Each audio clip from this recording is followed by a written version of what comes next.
Hi, sweeties. How are you doing? Welcome to Simna. I hope you are good. Seeing videos, white women trying to educate their own people.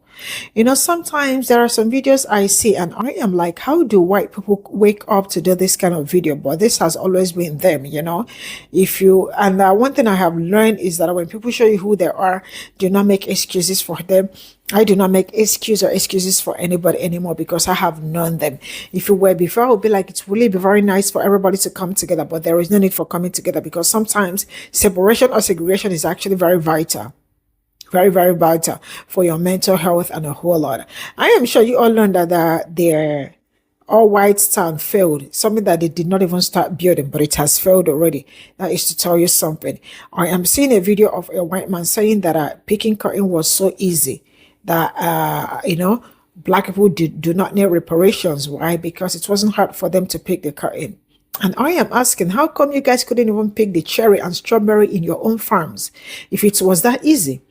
Why are you guys not in your own farm? Because next thing we'll hear is that somebody got some poison, and the next thing they will be crowdfunding for your cancer treatment. That is how bad it is. You can't even stay under the sun for how many minutes, and you want to talk to my people that they did not build the United States. Why? Because it was so easy to pick the cotton. Go pick your cherry in your own farm, or go take the job. You all want to be silly every day. Let's get into this video.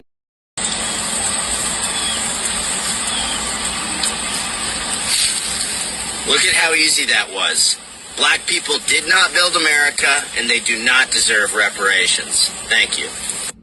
It never fails. Black people can be somewhere minding their own black-ass business, and some Neanderthalic, narcissistic, nauseating, nondescript, nefarious numbnut escapee from the Caucasus Mountains by way of ne'er-do-well will come along and try to bother our peace. So Casper the Friendly Ghost Hayden here decided to show us how easy it was to pick a whole bulb of cotton, knowing that his hyperallergenic to the sun ass would have stayed out there for more than 30 minutes, he would have been dead of skin cancer by the end of the year. See, Hayden, you made this video because you were laying at home and you realized that you were alone because 3 inches is not enough to get any job done that she needs done. Also, I wish your hyperallergenic to the sun, melon deficiated ancestors would have thought picking cotton or tobacco was just as easy as you tried to make it seem. Because if they would have thought that, they would have tried to do it themselves. And then we wouldn't be sitting here now in the condition that this country is in with racial disparity, because all your ancestors would have already died out because of skin cancer. I said what I said, and you have the day your 3 inches brings you. Do you always walk into a room and announce your stupidity, or is it just on Fridays? Here's my comment on this. The reason that blacks only communities used to exist is because white people said, you can't come to ours. Schools were segregated. Hospitals were segregated. Black people could not patronize a white business. They were not allowed to go into a white restaurant. So they had to open their own restaurants. They had to get their own doctors. They had to have their own wings in hospitals where they were allowed to go, and they had to use a different entrance than white people. The reason that HBCUs, those historically black colleges, exist is because white people said, you cannot go to school with us. You have to go to school on your own. So they built their own fucking schools so that they could get an education and a better life. And by the way, anyone can attend an HBCU because now we have civil rights, which says that no school, no place of work is allowed to discriminate against you based on your race. They didn't make that law because black people and minorities were discriminating against white people. They made that law to stop white supremacists, because white supremacists would only hire white men. White supremacists wouldn't allow black people to come to school with them. When Ruby Bridges in 1960 went to school for the first time in a previously all-white school, she had to be escorted by federal marshals so that white adults wouldn't hurt or unalive her. She was 6 years old. And when black people weren't allowed access to the community that they lived, they built their own and they were damn good at it. And when they got too good, like in Tulsa, deputized vigilantes came in and burnt their entire neighborhood down. Look at the Tulsa massacre. They slaughtered them because they were too successful in 1928. Go check it out. And if you're not going to pick up a goddamn book and learn something and get educated, get your white supremacist ass off my page. Because the reason that the black church exists is because of the sins that the white church has yet to repent for. Because Christians, white Christians said, you cannot worship here because we are superior to you. Christians did that. The reason that those black communities exist is because of the sins of white supremacy in this country. The reason there were neighborhoods only is because federal redlining was legal, where they could go to developers and say, yes, you can build that suburb. Yes, you can sell it for this great rate, but you can only sell it to white people. That's why those things exist. So either learn, open a book, do better, be better for every single American, no matter what color they are, or get the fuck off my page. Question for white conservative parents in the United States. Have y'all picked out your son's coffins yet? No, seriously. Have you stood in the showroom and run your hand over the smooth wood trying to decide if cherry or oak will look better when it's covered by a flag? Have you picked the song you'll play while you bury a boy who still has his baby teeth in your attic somewhere? Have you figured out how to stay upright as he's lowered into the ground and you're expected to accept that folded triangle on his behalf? Do you think you'll cry when you realize it was your vote that shoveled the dirt over his face? Because one day, if you keep cheering this on, you'll be doing all of that. And when you do, you won't get to hide behind slogans or other people's sacrifice. You won't get to pretend it wasn't your ballot, your shrug, your silence, your cheering on pointless cruelty that sent your child over there. You applauded when the commander-in-chief lit new conflicts like disposable matches. You smirked while his drunk Fox News enforcer drove out women and people of color from the military. Did you think the poverty draft would skip your middle-class zip code forever? Do you understand how racist you have to be to insist that black and brown folks aren't good enough to go die in foreign deserts on your behalf? Do you understand how ignorant you have to be to not see that that means your sons will go die in their stead? Or if they do make it home, are you ready to handle the aftermath of a war that never really ends for him? Are you prepared to raise your grandbabies well into your 80s after your boy comes home broken and violent to a VA with no appointments, no therapy, no hope to offer him? Are you ready for that 3 a.m. call from the sheriff letting you know that your son attacked the mother of his children and now your grandchildren are the most invisible kind of war orphan other than the brown war orphans he was ordered to create on our behalf? You thought you could outsource the blood and the grief that fed your cruel celebration forever.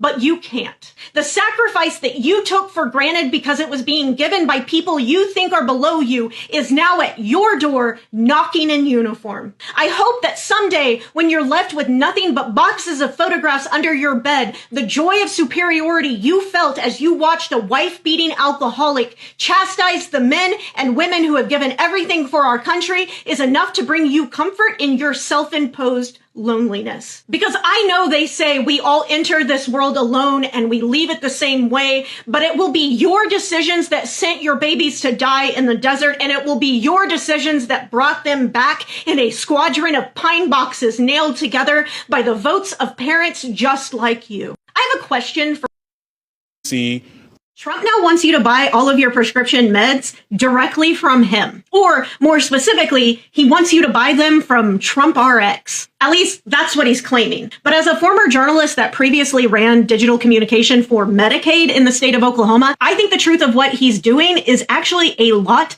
darker than that. So let's talk about it. This morning, the White House announced the upcoming creation of Trump RX, a direct-to-consumer website for Americans to pay cash for certain meds at a discounted price negotiated by the government. The timing of today's announcement doesn't make sense, but it's also not a coincidence. I can tell you from experience that it takes years to build the kind of website infrastructure you'd need to safely and securely store all of the very sensitive information involved in purchasing prescription medications. Anyone who tells you otherwise is someone you should never trust with your own data. So it makes no sense to announce this project now, before any groundwork has been laid, unless you're doing it to keep some other story out of the headlines. Like, for example, a story about the more than 20 million working class Americans who are about to see the cost of their health insurance premiums skyrocket by thousands of dollars every single month. And to be clear, I'm not talking about people on Medicaid here. And I'm also not talking about the illegal immigrants that Republicans continue to falsely blame for the astronomical cost of healthcare. The 20 million Americans who will see these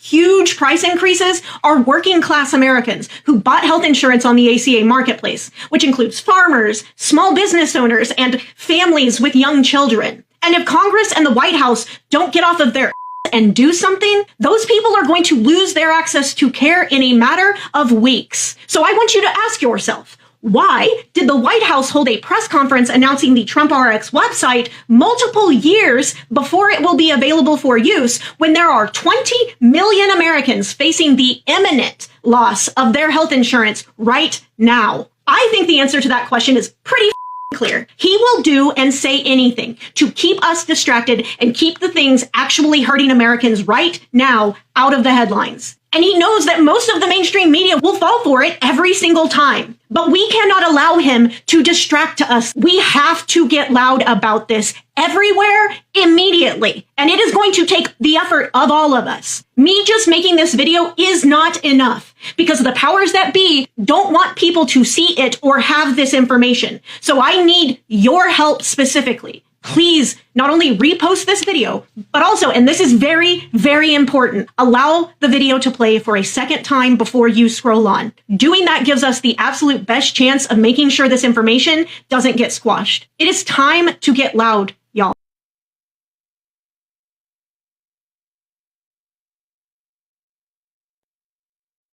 It's all I got from this video. Everybody really have to wake up. Man, there are some things you see, you ask yourself, how am I seeing this? How did they wake up to do things like this? Now, let me say this. White people have a whole lot of waking up to do. When I say a whole lot of waking up to do. They are not even angry enough. They are not pissed enough. Why? Because sometimes they feel like it is not affecting them for that reason. Like, there is no need for them to do anything. And for that man that came up with that said black people did not build this thing, like it was so easy to pick cotton. That is how stupid you are. Because if you are not a silly person, you wouldn't have done that video. So what have you guys picked or what have you guys built so far if you were not black people that, if black people were not the ones that built the country? Even to pick cherry from your own farm, you couldn't pick it, right? That's why the farmers are going out of, they don't have anybody to pick their cherry, a strawberry and all that. You guys couldn't pick it. That is how bad it and how lazy you are. Have you tried picking your own cherry for like 2 hours and see how it turns out? The next thing you'll hear is some poisoning. Your face will swell up, and the next thing they will start doing crowdfunding for surgery. Maybe before 24 hours, we hear it's cancer, just for no reason. You all want to be in black business. To that young lady that schooled them, good, thank you. And for the other young black woman, white woman, sorry, to the white woman that is calling her community out, continue to call yourselves out because you all deserve it. Some of them do not understand what the fear black people have each time their kids leave the house. In fact, there are some videos I don't even bring here because they are very triggering.